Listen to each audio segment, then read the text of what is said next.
Website के लिए frameworks हैं जेंगो और फ्लास्क, ठीक है, ये कॉमनली यूज्ड हैं। तो हम कोशिश करेंगे कि हम जेंगो के अंदर कोई ना कोई web app in the and बनाएंगे इस कोर्स के दौरान। फिर इसी तरह डाटा एनालिसिस के लिए फ्रेमवर्क्स इस्तेमाल होते हैं, पांडास है, इसी तरह नमपाई है।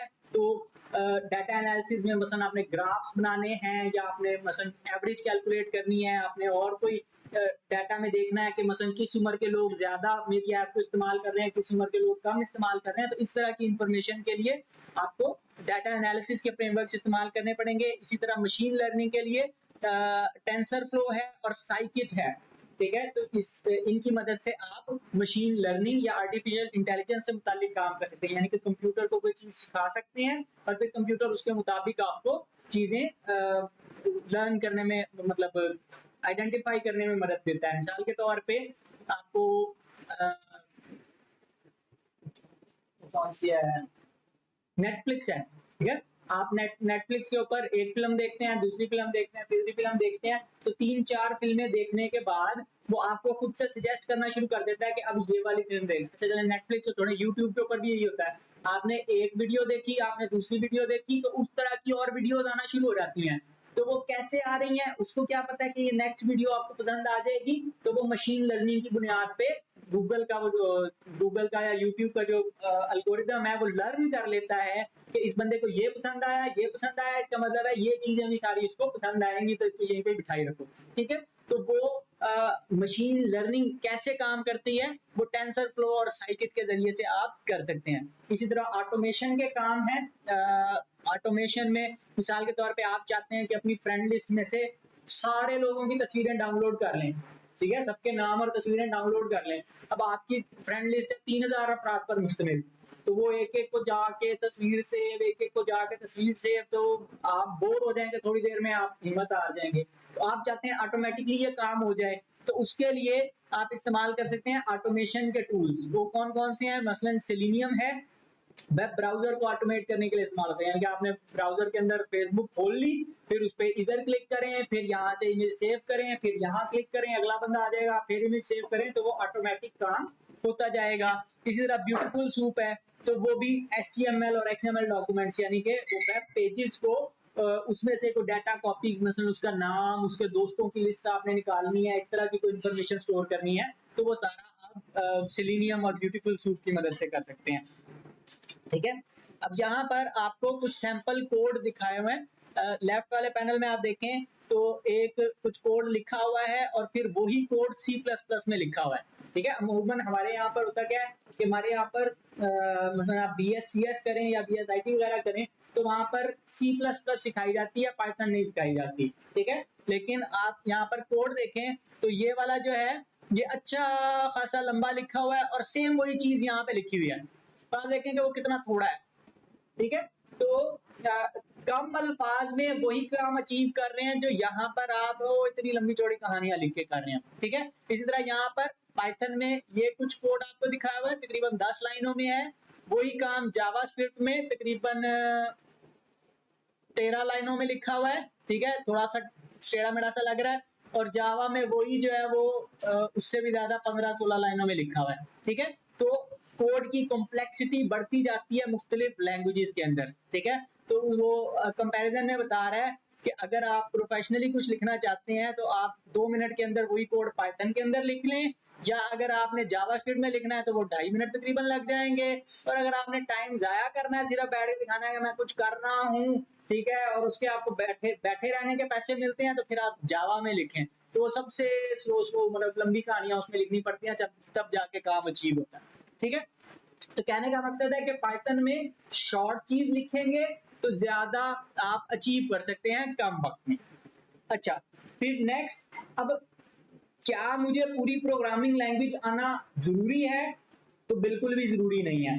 आजकल के दौर में आपको लैंग्वेज याद करने की जरूरत नहीं है। आज से 20 साल पहले जब मैंने प्रोग्रामिंग लैंग्वेज सीखना शुरू की थी, तो उस वक्त मुझे जनाब मैं एक एक लाइन, एक एक मतलब वेरिएबल क्या होते हैं उसके ऊपर पूरी पूरी किताब पढ़ता था, फिर जाके पता लगता था कि अच्छा जी ये ऐसे है, फिर भी उसमें गलतियां हो रही होती थी। लेकिन आजकल आपको उसमें से कुछ भी याद रखने की जरूरत नहीं है। आपने सिर्फ क्या करना है, आपको जनरल आइडिया होना चाहिए कि किस काम के लिए क्या कहाँ जाना है, कौन सा सॉफ्टवेयर इंस्टॉल करना है, कहाँ कोड लिखना है, उसको चलाना कैसे है, उसको कंपाइल अगर करना है तो कैसे करना है, उसको ऐप में कन्वर्ट करना है तो कैसे करना है।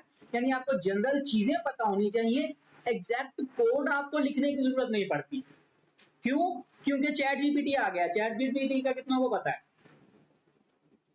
सबको पता है, ठीक है। तो चैट जीपीटी आपको पता है कि आप क्या करते हैं, आप कोई अल्फाज लिखते हैं, वो उन अल्फाज का जवाब दे सकता है। तो ना सिर्फ वो जवाब दे सकता है बल्कि वो कोड भी लिख सकता है, ठीक है। तो हमने यहाँ पर खुद से कोड नहीं लिखना, मतलब इस कोर्स के अंदर हमारा सारा एम्फेसिस इस चीज के ऊपर होगा कि हम कोड लिखवाएं चैट जीपीटी से, वहां से उठा के लाएं और अपने सॉफ्टवेयर के अंदर पेस्ट करें, वहां से रन करें।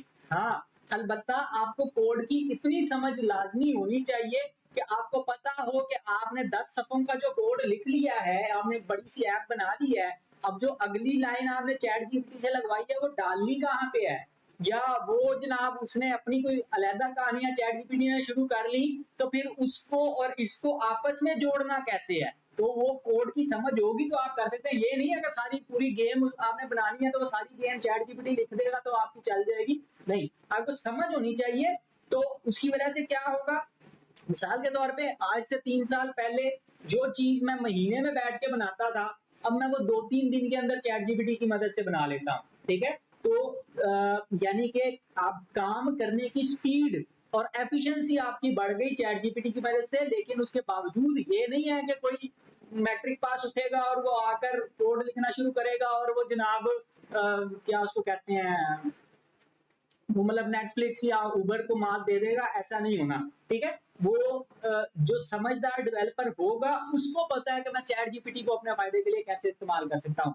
तो हमने चैट जीपीटी को इस्तेमाल करना है, प्लस हम कोशिश करेंगे कुछ और टूल्स भी ऐसे अपने हम वर्क फ्लो में शामिल करेंगे जिनकी मदद से काम तेजी के साथ आप अचीव कर सकते हैं। तो एआई मॉडल है आपको पता है और वो कोड लिख सकता है। तो चैट जीपीटी की मदद से आप क्या क्या कर सकते हैं, आप कोड लिख सकते हैं, कोड में से गलतियां तलाश करने में, या आपको इंटरनेट से कोई कोड मिल गया किसी जगह से तो आपको समझ नहीं आ रहा कि यहाँ पे हो क्या रहा है, तो वो काम आप चैट जीपीटी को कॉपी पेस्ट करके दे देंगे और उसको कहें कि ये हर लाइन का मुझे मतलब बताओ, या यहाँ पे ये वर्ड लिखा हुआ है या क्या है, ये क्यों है, ठीक है। तो वो आपको उसमें हेल्प आउट करेगा, आपको समझा देगा अगर आपको अंग्रेजी पढ़नी आती है। फिर साथ ही साथ आप नए कॉन्सेप्ट सीखने के लिए, मसलन आप खुद से जाकर कहें कि ठीक है आज सर ने मुझे कोड इंटरप्रेटर के बारे में बताया था, मुझे मजीद इंफॉर्मेशन चाहिए कि ये क्या होता है, तो आप वहां पे, या जेंगो के बारे में आप मजीद जानना चाहते हैं कि क्या होता है, तो आज जाके आप चैट जीपीटी पे लिख के सर्च कर सकते हैं कि जेंगो क्या होता है, तो उसकी पूरी तफसील आपको वो बातों बातों में बता देगा। फिर इस तरह प्रोजेक्ट के बारे में, मिसाल के तौर पे क्लाइंट ने आके कहा कि जी मैंने फलानी वेबसाइट है, वो वेबसाइट है मसलन जैसे आपकी जमीन.com है, ठीक है। तो कहता है कि मुझे जमीन.com से कान्हे के इलाके में 10 मरले के सारे मकानों के रेट चाहिए कि कितने में बिक रहे हैं और कितने में किराए पे अवेलेबल है, ठीक है। अब आपको नहीं पता कि मैंने ये काम कैसे करना है, तो आप चैट जीपीटी के पास जाएंगे, उसको कहेंगे कि इस वेबसाइट से मैंने ये इंफॉर्मेशन लेनी है, मुझे कौन कौन सी टेक्नोलॉजीज इस्तेमाल करनी पड़ेगी। वो आपको बताएगा कि आपको ब्यूटीफुल सूट चाहिए होगा, आपको सिलेनियम चाहिए होगा, आपको VS कोड के अंदर पाइथन आपका इंस्टॉल होना चाहिए, तो फिर आप ये काम कर सकते हैं।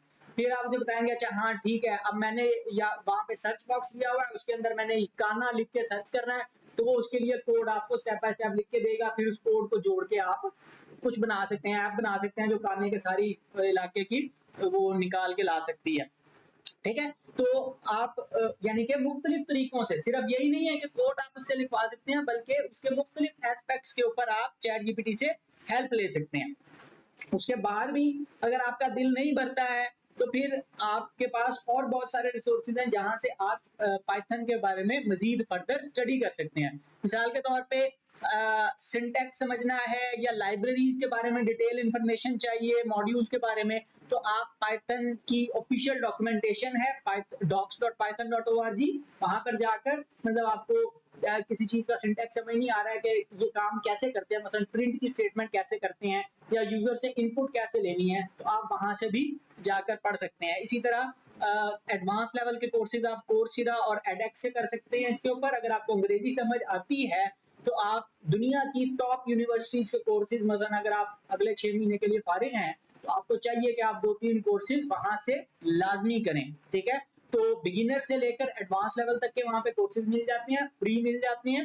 वेबसाइट्स हैं उनकी coursera.org और edX.org, तो उनके ऊपर बहुत अच्छे अच्छे कमाल लेवल के कोर्सेज अवेलेबल हैं।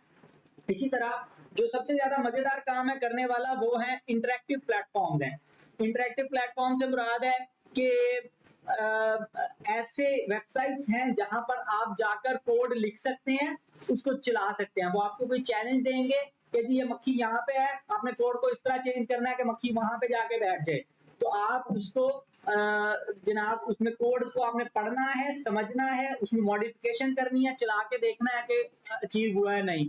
तो उसके लिए मतलब अगर आप शुरू में जिस तरह आपको वो अलजबरा वगैरह की आप प्रैक्टिस करते थे बचपन में 6ठी 7वीं 8वीं में, तो उस तरह से आप इसकी भी प्रैक्टिस कर सकते हैं पाइथन वगैरह की। तो उसके लिए codeacademy.com है, वहां पे जाके बताएं कि मैं बिगिनर हूं और मैंने ये लैंग्वेज सीखनी है, तो वो आपके लिए कोर्स डिजाइन करेंगे और फिर उसके लिए आपको एक्सरसाइजेस दे देंगे, आप उसके अंदर काम जाकर कर सकते हैं। यही चीज freecodecamp.org के ऊपर भी होती है। इसके ऊपर भी जाकर आप अपना अकाउंट बनाएं, लॉगिन करें और उसके अंदर वो आपको एक्सरसाइजेस देगा, तो आप उन एक्सरसाइजेस को स्टेप बाय स्टेप इंस्ट्रक्शन आएंगी, पढ़ें, एक्सरसाइज करते जाएं, तो आप बड़े अच्छे तरीके से इसको सीख सकते हैं।